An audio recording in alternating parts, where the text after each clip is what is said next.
అందరికి కూడా వందనాలు. నా పేరు సంపత్. నేను నెల్లూరు నుంచి వచ్చాను.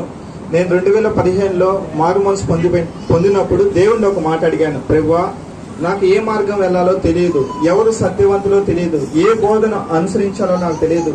ప్రభువా, నాకు కనపరచన్నప్పుడు అన్న అసలైన ప్రశ్న శిశులైన జవాబు ద్వారా నాకు తెలియపరిచాడు. అదేవిధంగా నెల్లూరు వెరిటాస్ లో అన్న వాక్యాన్ని బోధించడం, అదేవిధంగా ఏది సత్యం కార్యక్రమం నిర్వహించినప్పుడు అక్కడ అన్న చెప్పిన మాటలు నా హృదయాన్ని ఎంతో ఆకర్షించాయి. సత్యం వైపుగా మనం నడుచుకోవాలని చెప్పాడు. ఆ విధంగా నేను వెరిటాస్ క్లాసులు నెల్లూరులో జాయిన్ అయ్యాను. అదేవిధంగా అన్న చెప్పడమే కాదు, ఒకానొక సందర్భంలో మేము మీటింగ్స్కి వెళ్ళాం. నార్త్ రాజుపాలెం నెల్లూరు పక్కన ఒక 15 కిలోమీటర్ల దూరంలో ఉంటుంది. ఆ రోజు రాత్రి 11 గంటలు అయిపోయిన తర్వాత అన్న మేమందరం భోజనం చేసి వెళ్ళిపోతుంటే అన్న అడిగాడు మమ్మల్ని, ఎలా వెళ్తానని అడిగాడు. అన్న ఆటోలో వెళ్తామని చెప్పాము అన్నకి.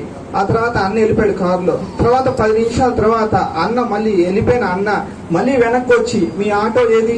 లేదు కదా మీకు ఆటో, రండి నా కారులో నేనే వదిలిపెడతా అని చెప్పి హైవే దాకా అన్నే మమ్మల్ని వదిలిపెట్టి ఆటో ఎక్కించి అటు వెళ్ళాడు.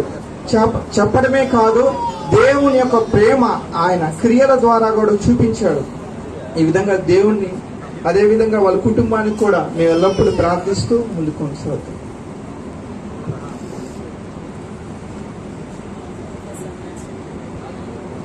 మీ అందరికీ నా హృదయపూర్వక వందనాలు తెలియజేస్తున్నానండి. నా పేరు సంయుక్త రాణి. నేను విజయవాడ నుంచి వచ్చాను. నేను 2 years నుంచి యూట్యూబ్ ద్వారా చూస్తున్నాను అన్నయ్య మెసేజెస్.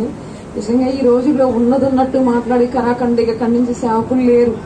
అలా ఖండించే వాళ్ళలో ప్రకాష్ అన్నని నేను చూశాను. ఇంక నేను మా ఫ్రెండ్స్ వాళ్ళకు కూడా అన్న మెసేజ్ షేర్ చేస్తూ ఉండేదాన్ని. నిజంగా చాలా మంచి మెసేజ్ కానీ వాళ్ళు కూడా చూస్తూ ఉండేవాళ్ళు.